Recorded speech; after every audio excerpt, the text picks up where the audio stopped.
So, Mr. Verre, when Ms. Ford approached you, did you have a conversation with her? Yes, it was sometime in October. We met in the lobby of the building, and she told me about if I owned a car parked next to her. I said yes. She said, you hit my car. I said, I don't remember hitting anybody's car. Is it possible you hit her car and didn't remember? No. Okay. All right. So you were essentially saying, I didn't hit your car. I would have remembered.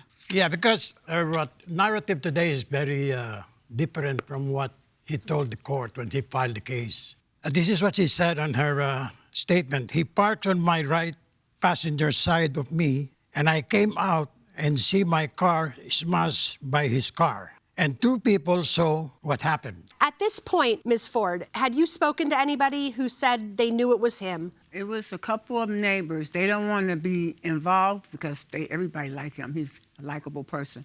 But, next day, he was getting ready to get in his car or something, and that's when I came out to get in mine. So I said, there you go.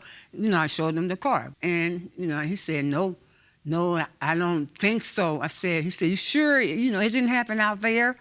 I'm thinking somebody had to drive on the sidewalk to hit that side of my car. It was the driver's side. He could say it happened out there. But since it's the passenger side, it had to be him in the parking lot. You say that over the next several days, you continued to notice the damage getting worse. Mm-hmm. Okay, what made you believe that he kept hitting your car? If you look at the side of my car, I have pictures right here. You can see the black part of his car. But that also shows the damages where it's separated here. You can see the black from his car on there and the length, the height of his car with the black part, they both add up. Everything is even Steven. The length and the height, all is equal. And he don't have paint. It's not paint, black paint. It's made of like this material. Fiberglass. It's like fiberglass. Something like that, You look real good at the picture. You can see the cut and you can see a little bit of my white paint inside of. So this is another photograph that you took. Oh, yes. I just took that to show that I put a note on his window, give him my phone number so we can talk. Plus, the one car that's next to him on the other side, this is me, him, and then the other car left a note on his car. I asked the man next to him, and the man said, yes, I left the note because he hit my door a little bit. All right, so you're saying the guy on the other side said he hit his car. That's what he told me. That's why he left the note on his car.